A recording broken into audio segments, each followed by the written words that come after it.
کسی نے نامولود بچے کے بائیں کان میں آذان اور دائیں کان میں اقامت کہہ دی تو اس کا کیا حکم ہے؟ اگر کسی نے دونوں کانوں میں ہی آذان کہہ دی تو اس کا کیا حکم ہے؟ برائے کرم جواب ارشاد فرمائیے۔ دیکھیں، حضرت سیدنا امام حسن اور امام حسین رضی اللہ تعالیٰ عنہما، ان کے کان میں نبی پاک صلی اللہ تعالیٰ علیہ وآلہ وسلم نے اذان دی۔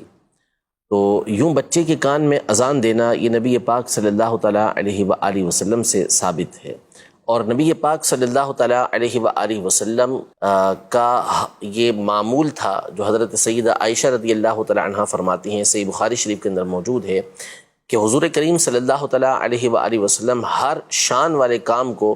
سیدھی جانب سے شروع کرنا پسند کرتے تھے، اور یقیناً اذان ایک شان والا کام ہے۔ تو یوں نبی پاک صلی اللہ علیہ وسلم نے اذان کی جو ابتدا فرمائی آپ کے طریقے کے مطابق وہ سیدھے کان سے ہوئی،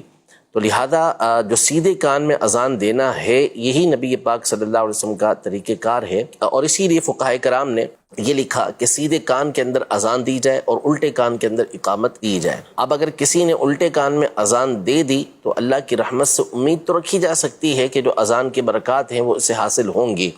کیونکہ اصل مقصد بچے کے کان تک اذان کو پہنچانا ہوتا ہے۔ تو اب جیسے بعض لوگ بالکل بچے کو منہ کے قریب کر کے پھر اذان دیتے ہیں، تو ایسی کوئی ضرورت نہیں ہے۔ اچھا، ظاہر ہے کہ اب وہ بچہ ہے، اگر آپ کی آواز تیز ہو گئی تو اس کے تو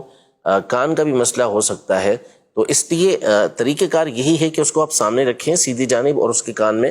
اذان دیں۔ اب اگر کسی نے دے دی ہے الٹے کان میں اذان اور سیدھے کان میں اقامت، تو اس کا کوئی اعادہ تو ہے نہیں کہ اس کو دوبارہ لوٹایا جائے۔ اللہ کی رحمت سے امید ہے کہ اذان و اقامت کی برکتیں اس بچے کو حاصل ہوں گی۔ ایک ہی صرف اذان دیں، صرف ایک مرتبہ، تو بھی کوئی مسئلہ نہیں ہے، تو بھی برکات حاصل ہو جائیں گی، لیکن ایک مسلمانوں میں طریقہ چلا آ رہا ہے اذان اور فقہائے کرام نے لکھا بھی ہے، تو ظاہر ہے کہ اس میں کوئی خرابی بھی نہیں ہے، اللہ کا نام ہی اس کے کان کے اندر جا رہا ہے، تو جو طریقہ کار ہے اس کو فالو کرنا چاہیے، اسی کے اوپر چلنا چاہیے، اس کا فائدہ بچے کو حاصل ہوگا۔ اچھا، کہ اذان دی ہی نہیں ہے تو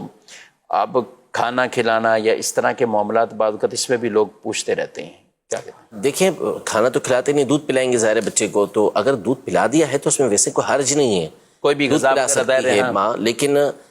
بہتر یہی ہے کہ جیسے ہی اس کی پیدائش ہو تو جو علائش وغیرہ جو اس کے اوپر رطوبتیں وغیرہ لگی ہوئی ہیں اس سے اس کو واش کر لیا گیا، اسے دھو لیا گیا،